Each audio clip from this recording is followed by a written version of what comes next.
So the title of my speech is, being about myself, is Pride and Perseverance.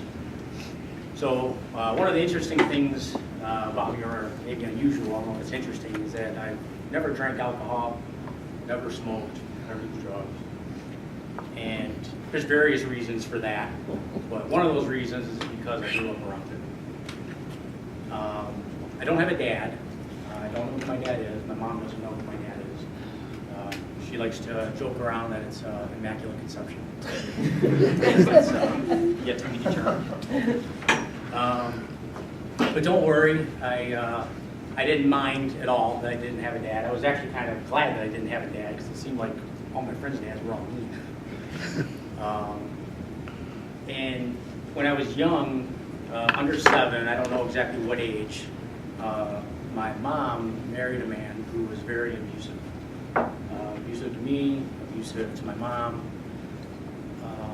The best way I can describe it, it was like my very existence was an offense to him. Or like an animal that wants to kill the offspring of another animal. I came home in 2nd grade, and my mom was crying hysterically. And I asked her, you know, why are you crying? Why are you crying? Why are you crying? She finally said, Craig is dead. And he had died of carbon monoxide poisoning in the garage from the running vehicle. Nobody really knows if it was suicide, homicide, or accidental. But I said to my mom, why are you crying? I was happy.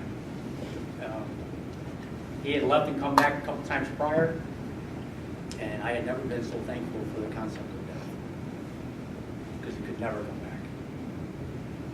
So, moving on, my mom was alcoholic.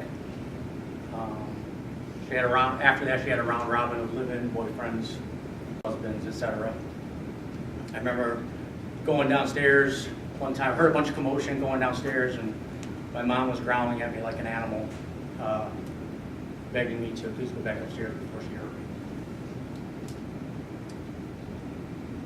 When I was about 13, my mom joined the Army, and she left. I have a half-sister, and she left us with one of her live-in boyfriends.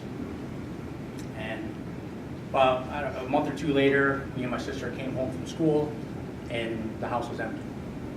We were walking around saying, Dennis, Dennis. And my mom was in another state. And so me and my sister were literally home alone.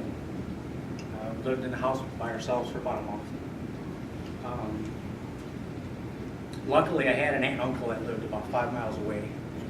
And they would bring us groceries every weekend. And eventually they ended up moving into the house and to take care of me and my sister. So, but the good news, despite all that kind of stuff, is I graduated from high school as an honor student. I didn't know what to do once I got out of high school. Didn't know where to go. Didn't really have a whole lot of guidance. Decided to join the Army for the college fund. I remember getting on the bus by myself, didn't know anybody. Literally had to sit in the aisle. I had to sit on the floor in the aisleway because the bus was so full, and join the Army. And so I lived in California I was in the Army for 3.5 years. I was stationed in California, but I was in Egypt for 6 months. I was in Korea for a few weeks, jungle training down in Panama. So it was pretty interesting with the travel and all that. I don't know that I would recommend it. It was very difficult. I was in the light infantry, which is a combat unit. It's assigned to operate behind enemy lines in enemy territory, which is a little bit of a funny story. When I joined, they asked me if I wanted to be in the light infantry, and I was like, well, sure, I guess. It sounds better than heavy. It was a relative term. It was light to the Army, not light in my eyes. It meant I carried everything on my back and walked everywhere. The heavy infantry is like tanks and things like that, so you'd have something to ride in. So. After I got out of the Army, well, first I did well in the Army. I was expert infantryman. I think only about 4 out of 100 qualified for that. Master physical fitness, expert rifleman, which is the highest you can have for accuracy. After I got out of the Army, I came back home. Oh, let me backtrack one more thing. When I was in basic training, I received a phone call from my aunt, and uncle had been killed by the police, actually. One of those chokehold things, just like you see on the news right now. So anyway, I came back home. I was living with my aunt. Went to Macomb Community College. Graduated from college fund through the Army. Graduated from there with a 4.0. Got a full scholarship to the University of Detroit Mercy, fully paid. Went to their legal program, graduated from there with a 4.0, and was named by the faculty as the most valuable student, which I'm pretty proud of.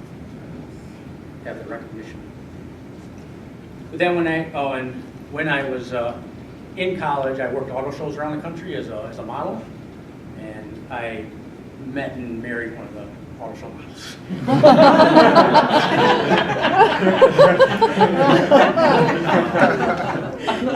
But I was always in labor jobs, and I was always digging ditches. I'm like, I'm smart, I did good in school. Like, how do I get out of these labor jobs?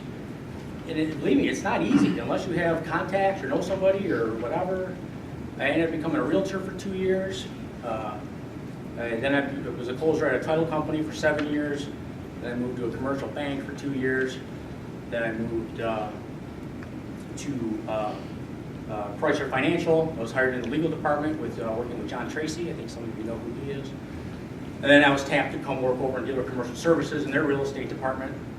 And now I'm in the credit analysis section.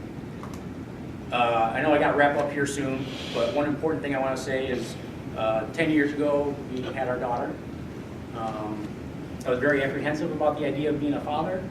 I don't know if there's an old Volkswagen commercial, I don't know if you remember it, but it said the guy was saying, the idea of my being responsible for somebody else's life is utterly ridiculous. That's basically how I felt. But it's been way better than I ever expected. I love being a dad, it's really fun. Of course, my daughter's really good, which makes it really easy. And then my wife, it's actually ex-wife, we've been together for 20 years, but don't worry, things are good. But she went to a psychic a few years ago, and the psychic, I didn't even know she was going, but the psychic kept talking about me, which was irritating her. She's like, this is my reading, why you keep talking about him? But she said he broke the chain.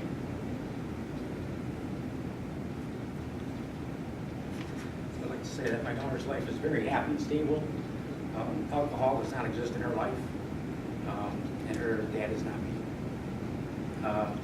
My hobbies are motocross, soccer, World of Warcraft. Any of you guys know who that is or what that is? And I've been bungee jumped, hung from the wing of a plane, been whitewater rafting, and been 160 miles an hour on a motorcycle many times. And I had a real short video, it's only 20 seconds, just to wrap it up.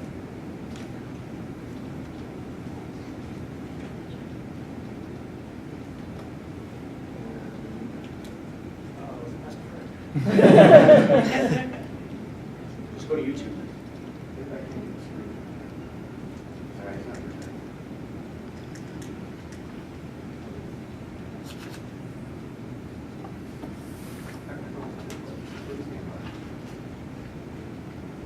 You back up a little bit. This is me on my bike 2 years ago. That's pretty cool. And that's my daughter playing soccer. She's an excellent soccer player. And just a casual one of her